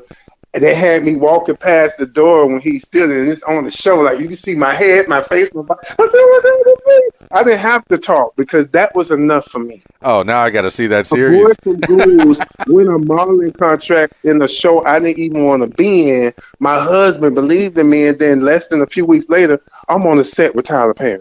It sounds like you got a good man there backing you up. That's good. That's right. So when I blew up, he better remember my face. Because he still ain't paid me my $64 this union crap, where they play you a rate of $64 to be an extra, which I thought was a ripoff. I still ain't got my money. Still, Mr. Tyler Perry, I still ain't got my $64 check yet. And I want all my money because I got my light bill is due. They can go. It's $80 now. Only owe $20 more when you see me my $64, and I want it. Get that man his money, Mr. Tyler Perry. I ain't got paid yet, and this is what 2015, 2020. Oh man, Larry Wilson, I'm having a good time talking to you. I know we got a lot of avenues to explore. I mean, you are so many people. You're so many things. I mean, what do you want to promote? Mostly the books right now. How are you making your revenue, making your living? This is what I want to promote. I make my revenue working too, because I'm a professional chef, and I love it. Writing is not what defines me. I define me. I'm so multifaceted in different areas. I just danced in the Orange Bowl halftime show with multi-platinum artist Gavin DeGraw during I think it was the Gators in Virginia this year, December 30th of last year that just passed. Yeah. I was on ESPN with a dance troupe in this silver Michael Jackson sweater on live TV doing a full routine that took me damn near 30 hours and 2 days to learn before the show. I'm going to send you the pictures of that too. Oh my so gosh. I'll promote one thing. I want to promote myself. I haven't released a book in 4 years because life happened. Right. Now that I lost everything 5 years ago and 5 years later, like Job in the Bible, God has given it back times 10, better than what we had before. Because no matter how bad it looked, we kept our prayers going on. We're married. We're going on 13 years together, 7 years legally married. Mazel tov. Get it. Coming up. And it's like no matter what we went through, the homelessness, sleeping on the street, I'm working at Dave & Buster's. I'm getting out work at midnight. The first bus don't run till 6 in the morning. I'm doing this 5 days a week. 3 months to save for my Hyundai Santa Fe that's sitting outside in the parking lot right now to show you. So I want to promote me. This is me coming back after a 4-year hiatus. Yeah. I'm coming back with a book. And the little short, bald head little thing, that's my sister that's here with my godson, inspired the book. Her name is Natasha Prince. But in the book, she's Tasha some more. There's an update. She is the type on Facebook, she gonna talk shit. Her little 4'1" ass, so tiny, but this little bitch is full of fire. She's talking about 4'11", but she's shorter than that. Long story short, if you read her updates, it's gonna make you sweat. It's gonna make you call the pastor, the preacher. She gonna tell them to go F themselves too. But long story short, it's a status update that I read by her and her father. Not to bring it up, her father had just got killed, murdered. Oh, bless. And my dad gone, my husband's father's gone, so I relate to that. And I remember her pain.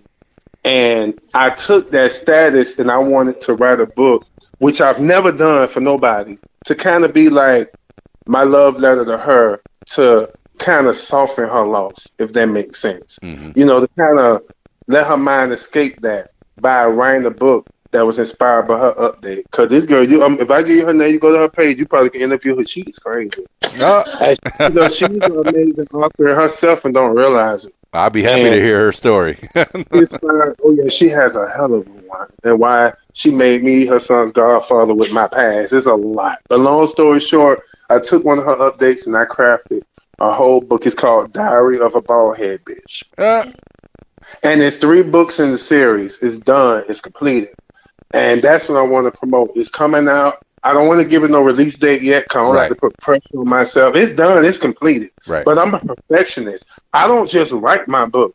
I book format it. I do the fonts. I do the editing. I do the copy editing. I do the marketing. I do the photography of my husband. I do the vision. I do the synopsis. I do the everything that comes with my book. I do it. I stay up all freaking night off an 8-hour job, 2 of them. And you also self-publish, right? And I stay up half the night writing after I done worked on these white people job for 14 hours out my day between both. I get off at 2 at midnight, take me a shower. Now it's time. It ain't rest time. It's time to write. It's time to invest in my business, not my books. So I'm staying up to 4 or 5 a.m. editing, writing, rewriting.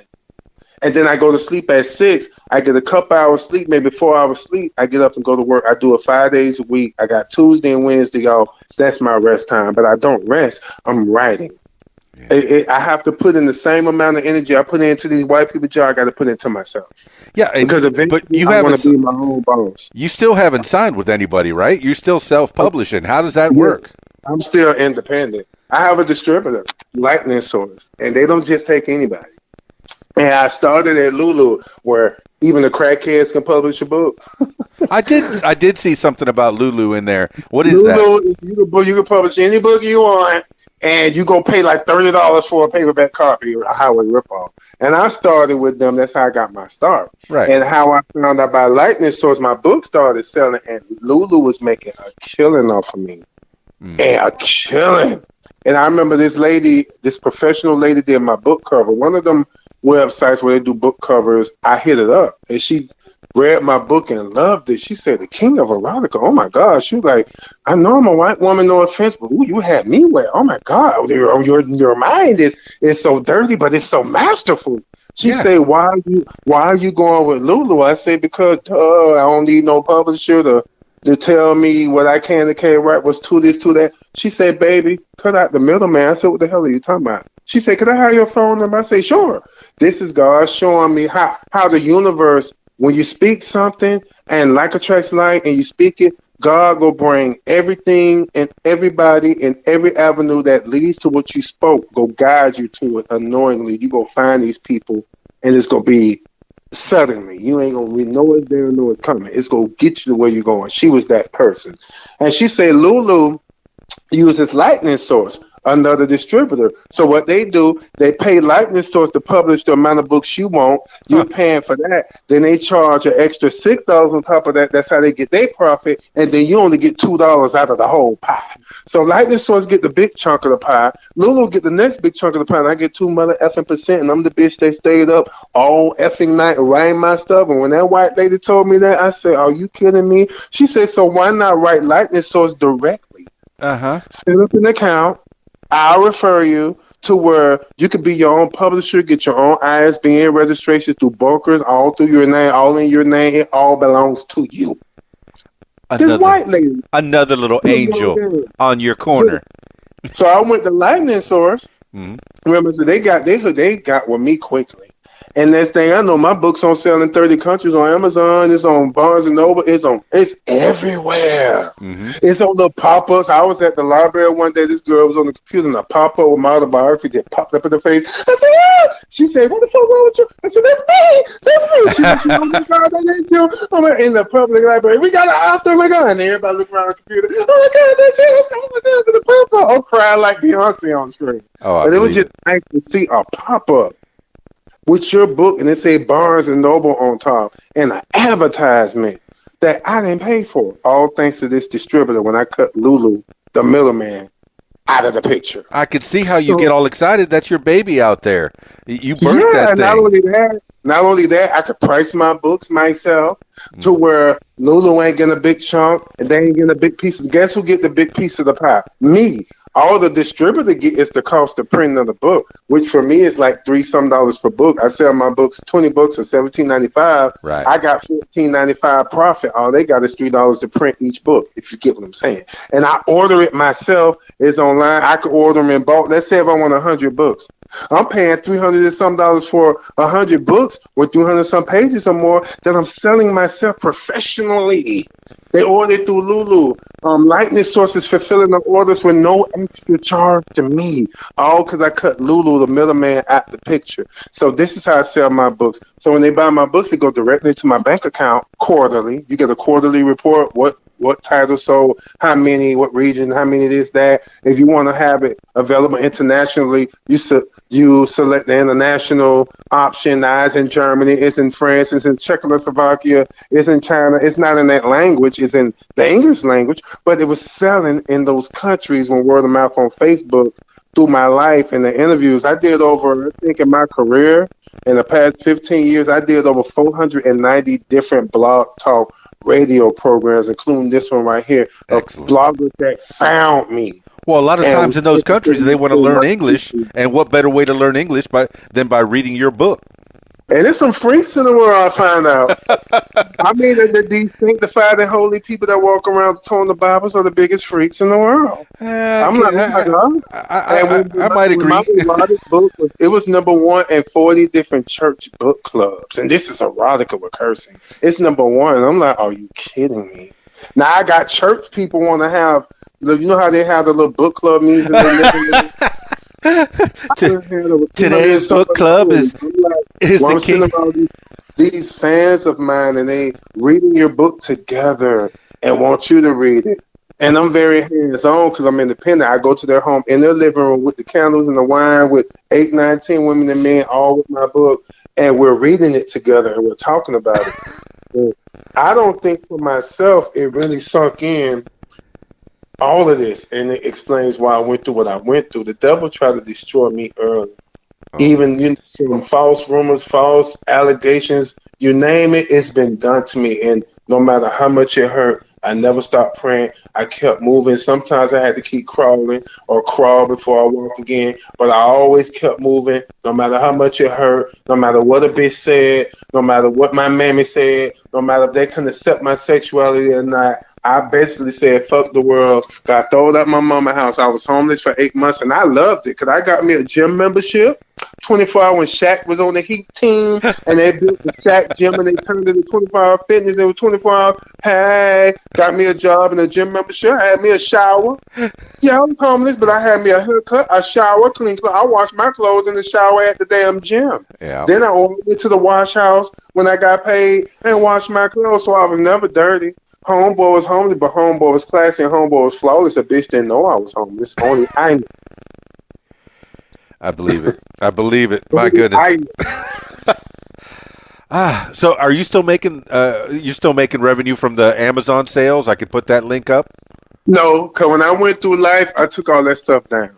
And the reason why I took it down is because it went from the love of writing to I don't want to have to turn on my religion and my principles and say I'm my own God. I made it to this point in my career on my own. I'm not finna, I should say I'm going to hold on to my principles. I love my family too much.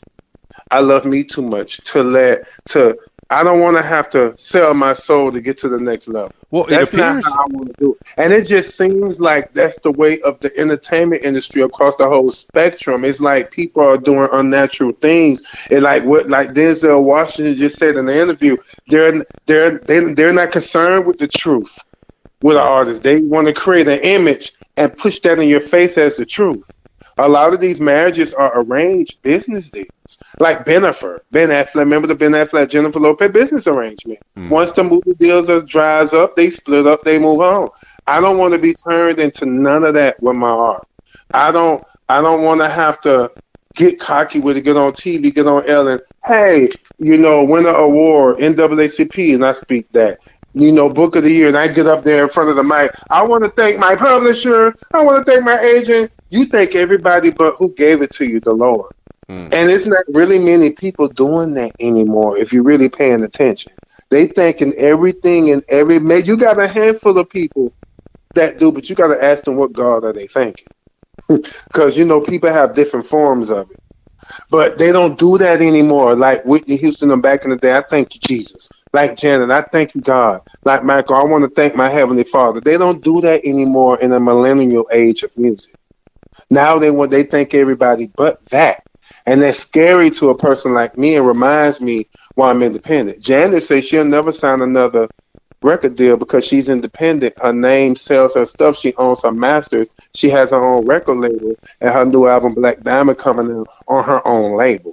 That what keeps me independent. Well, I noticed that it can be done. It's just a lot of work. You got to spend money to make money. You got to pay for your own marketing, photography. That's why I do it myself. So I ain't got to pay another mother if I could pay myself.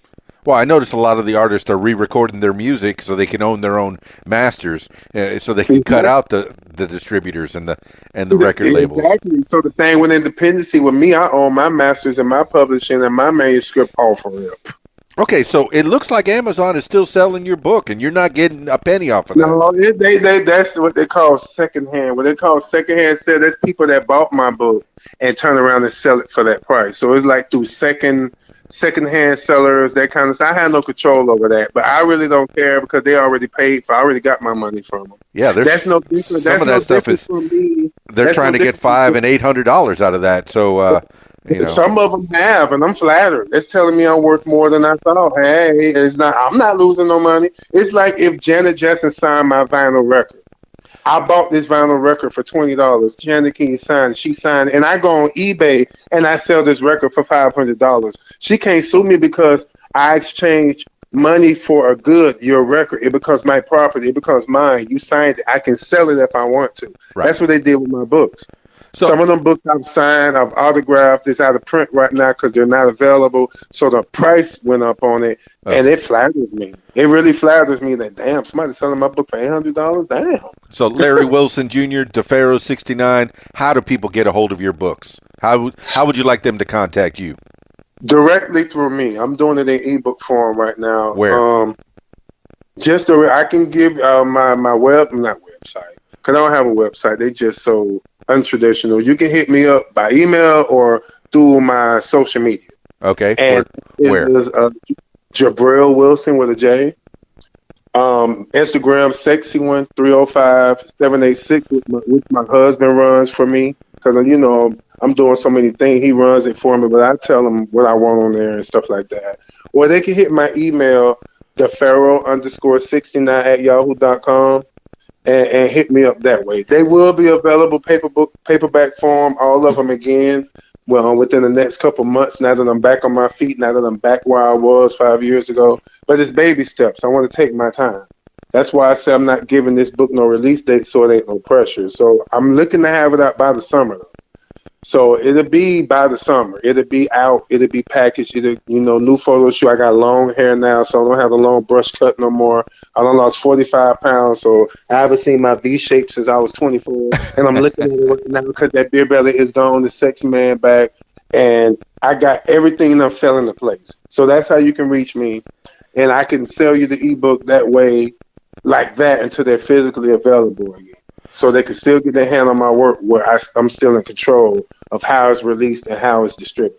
Okay, so I'm seeing your Jabril Wilson. I had added your Larry Wilson page, but I see your Jabril Wilson, you and your husband there. I ain't been on Larry Wilson. Ooh, I ain't been on that one in over 10. Well, probably. Ooh. and I can't add that. I can't add you on the Jabril Wilson one, and I see it's my husband runs that one too, because I'm always working. He's like my secretary. He's like my photographer. He did 8 of my book covers that are award-winning books now. So his photography is now award-winning. So he's up there with. I'm proud of him. In addition to being a registered nurse, so you can reach me through that. I respond back, or he'll send me something. I always answer people back or whatever they need. So you can get the books through me through that. Well, good. All right. Well, I'll definitely put that link in the show notes to make sure that people know. But just so you know, that Jabril Wilson page, it looks like it's a private page. There's no place to add. All I can do is message you. The reason why it's that way is because I got 5,000 friends already. I don't know how. I don't know why. It's like I look at I'm barely on here. Come on, it's at work. How the hell I get 5,000 friends? Well, that's all right. I have your award-winning author Dapharoah69. That's that page. They can add as many people as they want. Millions. Can you still send me a message on Messenger through Facebook, and I have my husband check that way we can keep in contact with, or I give you you have my phone number. Yes. So you have different ways you can reach me outside of the social media world. Absolutely. That a lot of people wish they had my number. Sorry, you can't have it. But you have it. You have it at the touch of your fingertip. No, absolutely. I just wanted to make sure that the people could get a hold of your books. And I mean, shoot, you're a dancer, and you already sang to me, sending little chills up my spine there. So I appreciate the little singing that you did for me. And then, I can't sing with the damn, so I thank you. I think.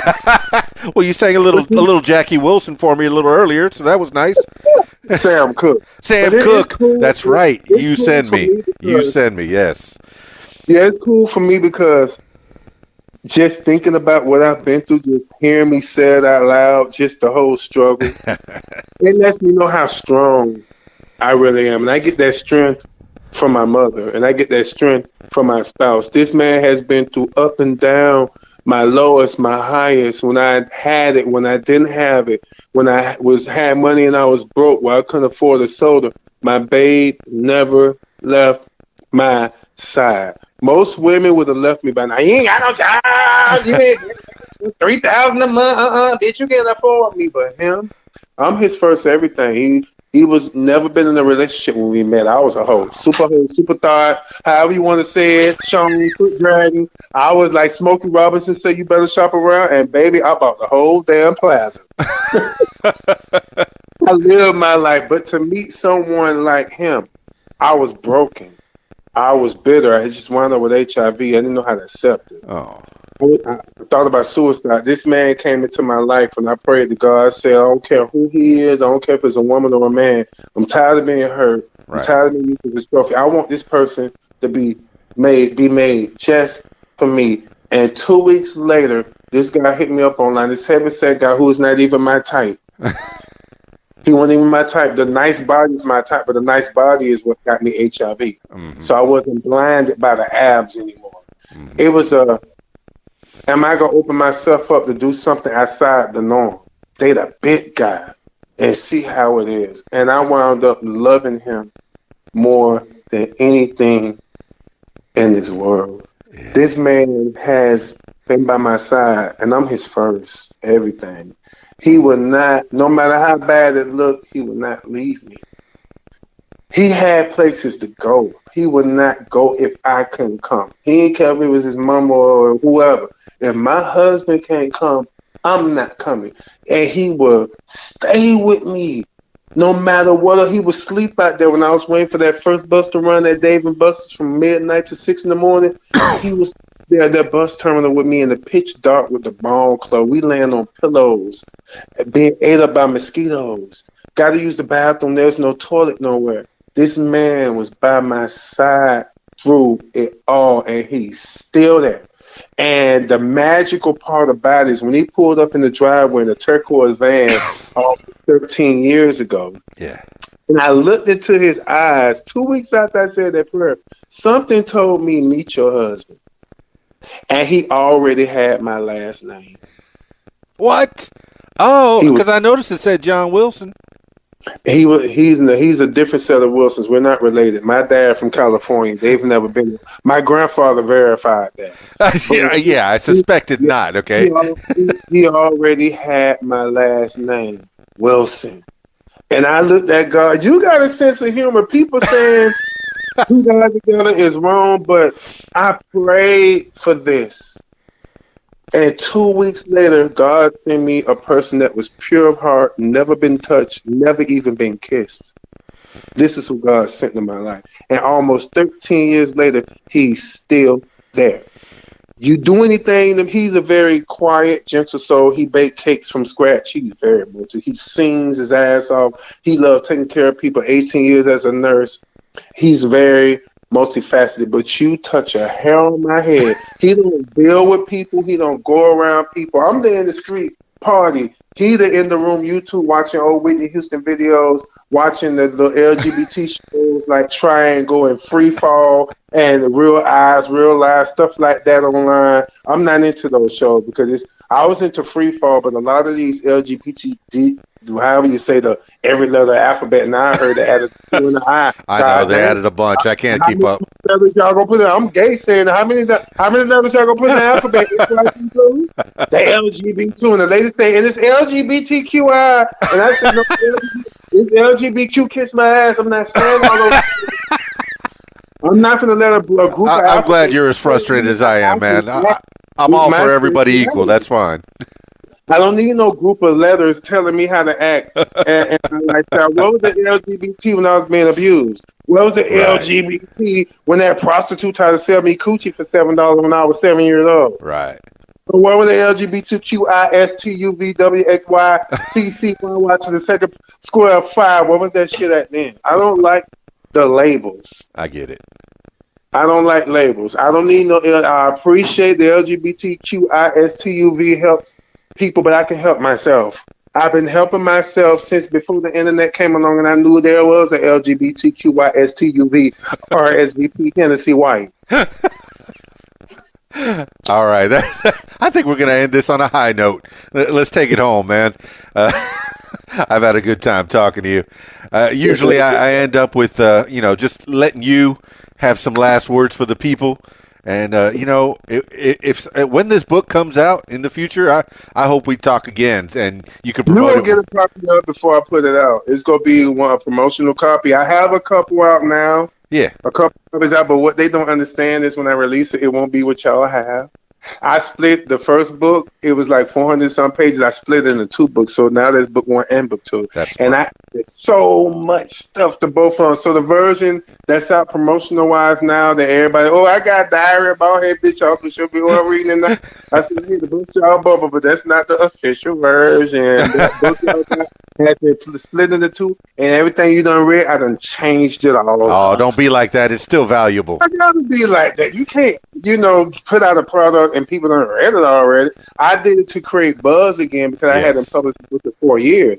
But my plan, I split it into two and added so much more to it. Especially with my sister sitting in front of me, this crazy lady. Hell, I'll be on Facebook like that, but I'll be on break at work and read one of her status, and I swear I scream, that loud. Everybody looking like, this bitch is crazy. Inspirational. Whoever called DCF on me and my baby, just know I take care of my home. I take care of my baby, eat good every night. She one of them people.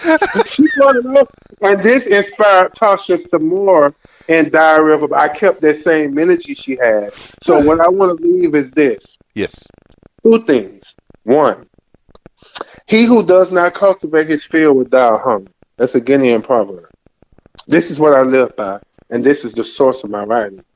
When I looked at when I crossed that line, I looked at my hands to see if I was the same person now that I'm free.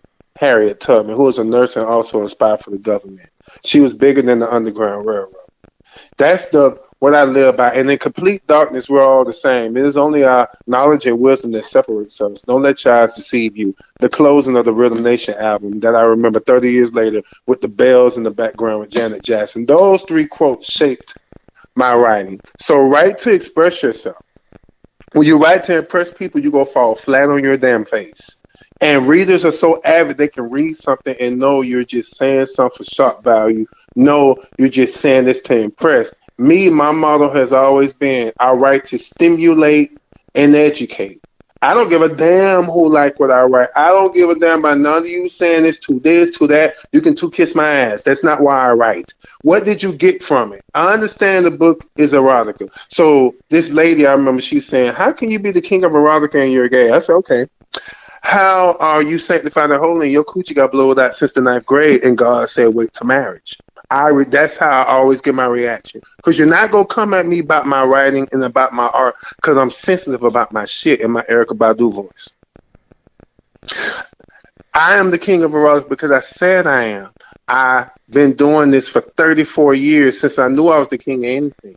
I put in the time. I have the experience. I done been to jail. I done been out. I done lived a very tough life, but I still had a good life. My mother always made sure I was taken care of. My mother never abused me. Maybe verbally because she had to raise 4 boys and a girl on her own without our fathers. Do you know how difficult that is? And successfully get us all out of high school on time with that stitching cord as her rod and her shaft. She did not spare the rod. And I thank God. He sent me a mama who did not let me do what the hell I wanted to do. You want to run away? I said, yeah, ma. Okay, they're going to front door, run away. The minute my head touched the door, now she told my little ass up. I dare you to call the police. I'm glad I had a mama like that. She said, because them white people don't care about you how I care about my children. Y'all daddy's not here. They sorry as hell. I got to raise 4 boys. Y'all my children, my problem. I'm going to take care of y'all on my own with no man. And she did that with a 30-year federal corrections officer career. She retiring to get a nice pension, and I'm proud of her. So I leave you with this. Be who you are. Don't let nobody edit you. And I'm glad my godson is here to witness this interview, to see his godfather is making a difference in this world. And maybe in my nieces and nephews, maybe that'll inspire them to be great. That his godfather went through all of this stuff and still turned his life through books into something beautiful. So write like you mean it and write what you think. And that's what I leave y'all with tonight. Be who you are. Express yourself and don't impress nobody. They like what they like. They gonna like it. They not gonna like it. Focus on those that are for you, those that your story touches. You're gonna have haters. You're gonna have that no matter where you go. When people talk about you, that's not your business. Let people talk. They talked about Yahshua, who is referred to as Jesus, even though the J didn't exist back then. I call him Yahshua. Long story short, that's what I'm going to leave y'all with tonight. I'm glad. Thank you for the opportunity. This is the first interview I did in 4 years on my way back to where I left off. I thank you for thinking of me, considering me. I thank you for your time. I thank you for giving me the platform to put a form of my testimony out there. And as a thank you, I want you to text me an address, and I'm going to send you, within the next week or two, I'm going to send you The Kingdom, my 740-page book autobiography that I was nominated for so many awards for, and you can get a better scope of what I tell you. Because I'm going to tell you now, you're not going to put that book down. And people haven't looked at me the same since they read it. They look at me and tell me, because of you, I called my brother after so many years because he's bisexual, because of his sexuality, because of my testimony, and I don't fit what they call, gay. I'm straight actor. I'm masculine in every way. I'm vicious. I love women and all. They don't know how to take me. In my book, I allow a person to open their mind. Okay, I talked to my brother after 10 years and found out he went through this as a kid, and I had no idea. And I'm not saying those that are abused are led to that, because there are some people that wasn't abused and still turned out to be of that sexuality. I would never know because their choice was forced and took from me. I don't know if I wasn't going through that, if I would have still turned out this way because their choice was taken from me. And I'm going to send you that book so you can read a visual. I got pictures. It's a feature presentation. It's not a book. All my books are feature presentation. I put my soul in every last one of them. They're like my children. I can't pick one over the other. I'm not going to say my next book, my best book. They're all the effing best because I wrote them. And I'm going to send you the autobiography so you can see for yourself what I've gone through. You'll get a better understanding outside of this phone interview of me as a person.